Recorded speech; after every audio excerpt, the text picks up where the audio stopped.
जो बालक बच्चे बहुत ऊधम मचाते हैं, ऐसे माता पिता बेचारे बड़े परेशान रहते हैं, क्या करें, हमारे घर में तो बंदर आ गया है। यूं मत कहा करो बंदर आए, यूं कह दो गोपाल जी आ गए हैं। और एक बात कहूं, ठाकुर जी के ऊधम सुनने के बाद आप ये कह दोगे कि हाँ भैया हमारे बालक तो इनसे बढ़िया हैं, इतना ऊधम तो नहीं मचाते। आहा, क्या वर्णन कर रहे हैं।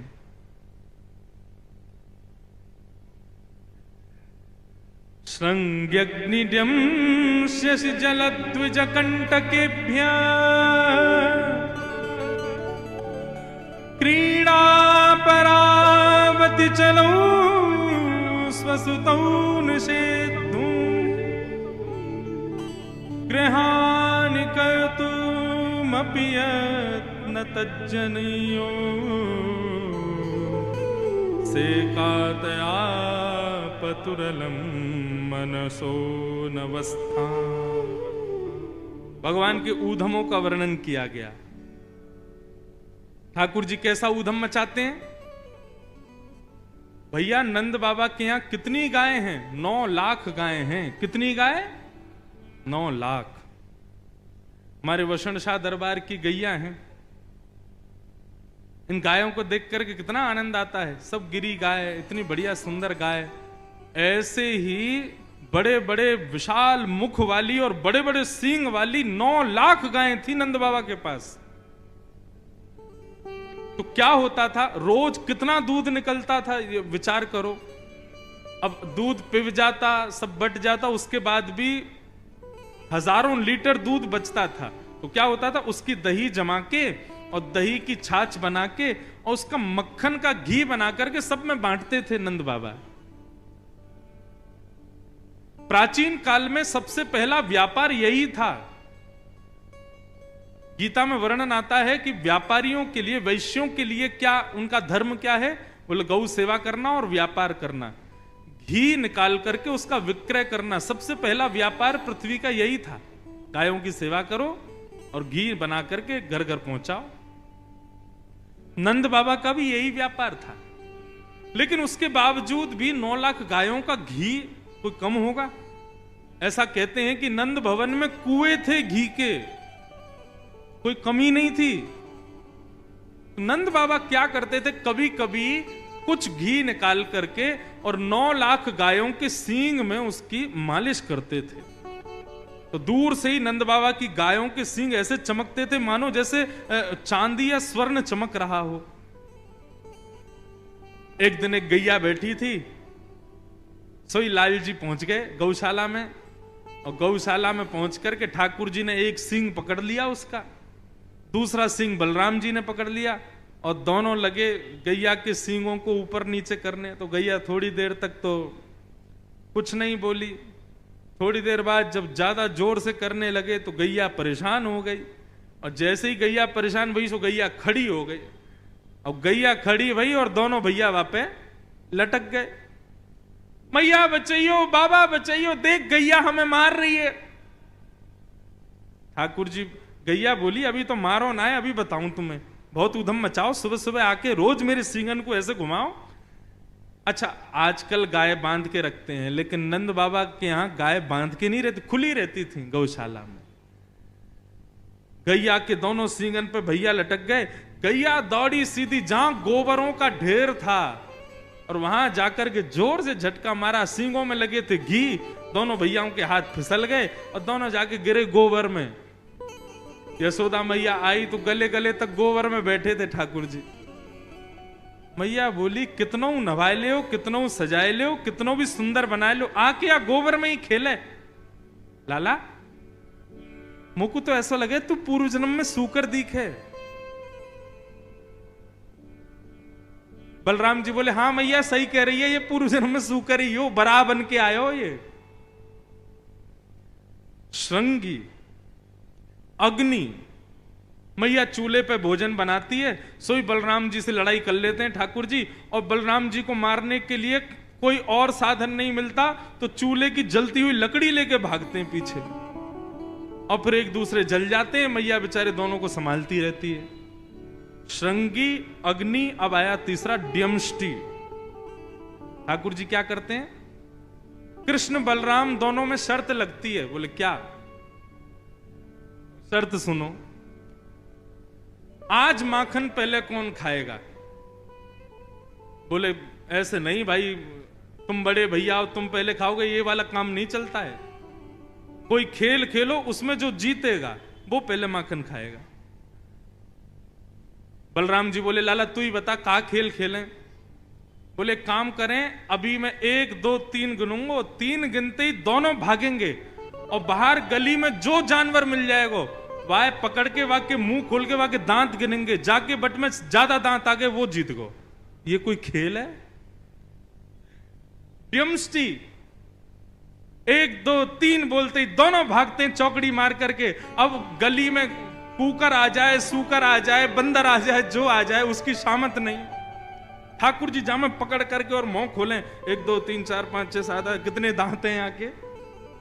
और अगर बलराम जी के ज्यादा दांत निकल आते हैं तो ठाकुर जी तिरछी नजर से उसी जानवर को देखते हैं, कल के आके दिखाइयो हमारे मोहल्ला में तू तेने हरा दियो में। ड्यमष्टि श्रृंगी अग्नि ड्यमष्टि जल। हमारे बालक हैं इतने उद्यमी। अभी तो 3 ही बाबू हैं, अभी तो 3 4 और बच्चे हैं। जल में कूद जाते हैं और कूदने के बाद ऐसा नाटक कर रहे हैं जैसे डूब रहे हो। मैया बचाइयो, देख तेरो लाला डूब रहा। अरे मैया जल्दी आ, तेरो लाला डूब जाएगा। मैया अरे मेरो लाला। जैसे पकड़ के लाला को खींचती हैं, सोई ठाकुर जी मैया को भी खींच लेते हैं। बोले आ गए आनंद, मैया भी डूब गई।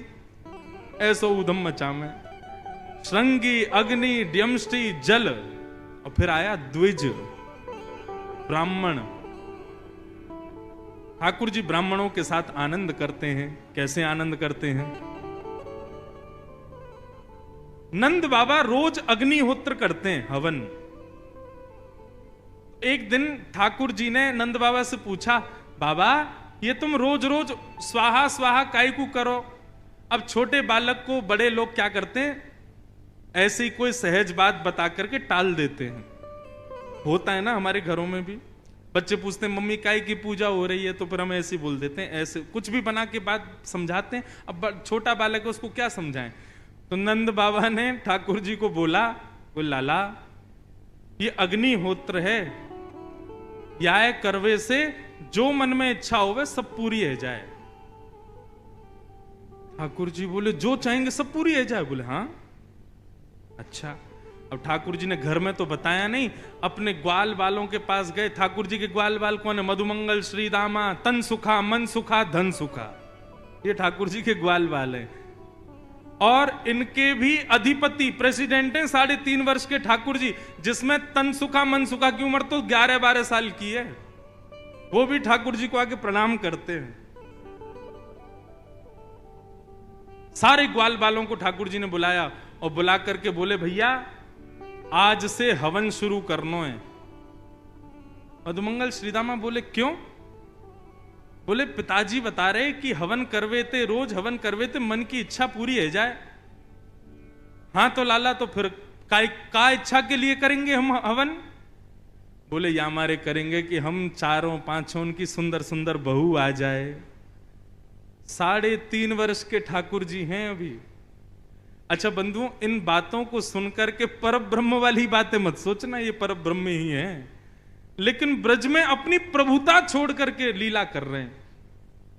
सारे ग्वाल बाल चारों तरफ बैठ गए और बीच में ऐसे ही हवन सामग्री, सूखे पत्तों का चूरा एक दूसरे में बांट दिया, सूखे पत्तों में अग्नि लगा करके, और आचार्य बन के ठाकुर जी बैठ गए और चूरे दे दिए सबको सूखे पत्तों के। अब बोले जैसे ही मैं कहूं स्वाहा सोई डाल दियो।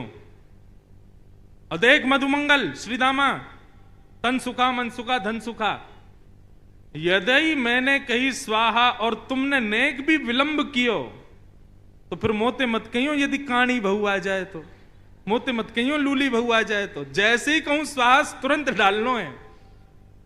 ढाला बोले तू बस बोल हम अभी डालें। तो ठाकुर जी कैसे खेलते हैं, ओम स्वाहा, स्वाहा बोलते सब डालते हैं। अब कभी कभी ठाकुर जी करते हैं ओम स्वाहा नहीं बोलते, इतने में देख अब तेरी कहानी आवेगी, तेने डाल दियो। ऐसा आनंद करते अपने ग्वाल बालों के संग। अच्छा, हवन आज पूरा हो गया। हवन की पूर्णाहुति पे मधुमंगल ने ज्ञान दिया, लाला ऐसे हवन पूरे ना हुए करें तो कैसे हो? मैं बोले कोई भी यज्ञ की पूर्णता में ब्राह्मणों को भोजन कराना चाहिए, तब ही यज्ञ सफल माना जाता है। बोले हाँ हाँ, तो चलो आज ब्राह्मणों को न्योता दिया मैं। अब तो महाराज कन्हैया, मधुमंगल, श्रीदामा, तनसुखा, मनसुखा, धनसुखा और भी 2-4 और थे सखा ठाकुर जी के, सुबल, सब नाचते कूदते गाते हुए सब पहुंच गए ब्राह्मणों के घर। और ब्राह्मणों के घर जाके कहें आज हमारे घर यज्ञ हुआ है, आपको भोजन पाने आना है। पूरे गोकुल के ब्राह्मणों को निमंत्रण दिया है। अब स्थिति ये कि महाराज जब नंद भवन से निमंत्रण आता है ना, उस दिन ब्राह्मण सुबह से भूखे रहते हैं और नमक का पानी और पीते हैं ताकि भूख और तेज लगे। क्यों? बोले आज तो नंद भवन जाना है, 56 भोग मिलेंगे खाने को। और नंदरानी यशोदा और बाबा इतने प्रेम से खिलावे, खूब मना करें बस बस बस है गयो, फिर भी 2-4 पूड़ी तो जबरदस्ती खवाई दें। तो या हमारे भैया सवेरे से ही भोजन त्याग दो और नमक को पानी लगे पीने में। सब ब्राह्मणों को जोर की भूख लगी। शाम का समय हुआ, बढ़िया वस्त्र आदि पहन करके, चंदन आदि लगा करके सारे ब्राह्मण पहुंच गए नंद भवन। अटारी पर बैठी थी यशोदा मैया।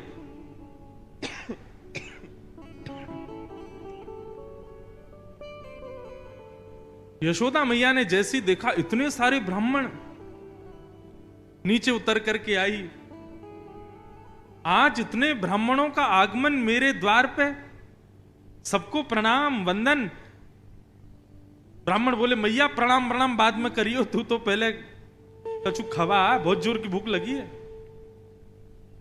बोले मैं वही पूछने वाली थी कि आज इतने सारे ब्राह्मणों का मेरे घर पे कैसे आगमन हुआ? अब एक तो किसी को आपने निमंत्रण दे दिया भोजन का, अगला आदमी बेचारा भोजन छोड़ के आया, सुबह से नमक का पानी पी के आपके घर आया और आप उससे पूछ रहे हो बताओ कैसे आना हुआ आपका? ब्राह्मण बोले मैया ये मत पूछो, ऐसा मत कहना कि आपको नहीं पता हम क्यों आए हैं। मैया बोली मुझे सांची में नहीं पता, बताओ तो आप लोग क्यों आए हो? बोले अरे ये तो नंद को लाला खेल गए हो हमारे संग।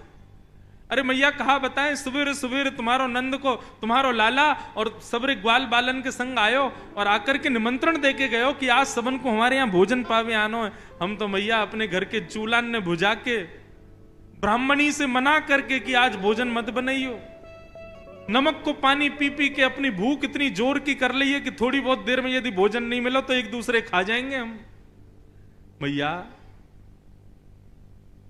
तुम्हारे लाला ने निमंत्रण दियो। मैया बोली देखो भोजन की व्यवस्था करने में मुझको समय लगेगा क्योंकि मुझे पता नहीं था आप आने वाले हैं, तो वो तो मैं सब कर दूंगी, लेकिन उससे पहले आपके यजमान को तो ढूंढो कहां है, जिसने आपको निमंत्रण दिया पहले उसको तो पकड़ के लाओ। सब ब्राह्मणों के संग मैया निकल पड़ी खोजने। तभी नंद भवन के पीछे ठाकुर जी अपने सब ग्वाल बालन के संग खेल रहे थे। मैया पहुंची, लाला ओ कन्हैया यहां पे आ। जैसे ही ठाकुर जी ने पीछे देखी, ओ मधुमंगल ये तो सांची में आ गए सब रे, हम तो ऐसे ही आनंद में निमंत्रण दे के आए, तो सांची में आ गए। बोले हम लाला ये तो सांची में आ गए और मैया और पकड़ के लाए, मैया मारेगी आज। ठाकुर जी बोले अकेलो ना पिटूंगा, तुम भी चलो मेरे संग, एक एक थप्पड़ तुम भी खाइयो। सब रे ग्वाल बाल पहुंचे मैया के पास। हाँ मैया। मधुमंगल श्रीदामा बोले लाला पहले बचवे को प्रयास करियो, झूठ बोल बाल के कछु निकारवे को कोशिश करियो, पिटनो ना पड़े, और जब पीटवे की शामत आएगी तो हम सब रे गाल आगे कर ही देंगे अपनो, का करें गलती तो है ही गई। ठाकुर जी बोले हाँ मैया कहा भयो। मैया बोली ये सब कौन है? ये हमारे गोकुल के सब ब्राह्मण हैं, ये क्यों आए हमारे यहां? मैया मोए ना पता क्यों आए हैं। बोले झूठ बोला, ये सब रे यूं कह रहे हैं कि तू सबन के घर गयो और सबके घर जा जा करके तेने न्योता दियो कि आइयो आज हमारे घर पर यज्ञ भयो, सब लोग भोजन पावे आइयो। मैया मैं मैं गयो इनके घर? भैया मैं तेरी सौगंध खा के कह रहा हूं, मुझको तो यूं ना पता इनको घर कौन सी गली में, मैं ना जानू। ब्राह्मण बोले देखो कितना झूठ बोल रहे हैं, कितना भयंकर झूठ बोल रहे हैं। मैया ने पकड़े कान, लाला सांची बता, तेने इनको निमंत्रण क्यों दियो? बोले मैया देख तो कुछ सांची बताऊं? बोले हाँ बता। मारेगी तो नहीं? बोले ना मारूंगी। बोले हमने पूजा पूजा खेल खेलो, पूजा पूजा खेल रहे हम लोग सब रे, मैं आचार्य बनो, ये मधुमंगल ब्रह्मा बनो और ये सब रे ब्राह्मण बने, हम सब लोग आचार्य बन के ऐसे आनंद से खेल खेल कर रहे पूजा पूजा को।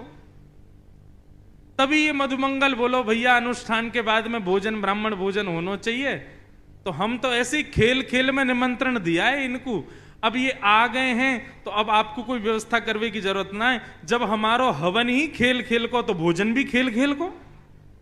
ये भी सूखे सूखे पत्ता हाथ में लेके कहते हैं हाँ भाई मोहन थार बहुत बढ़िया बनी है, पूड़ी बहुत अच्छी बनी है, देख क्या बात है, देख सब्जी बहुत जोर की बनी है।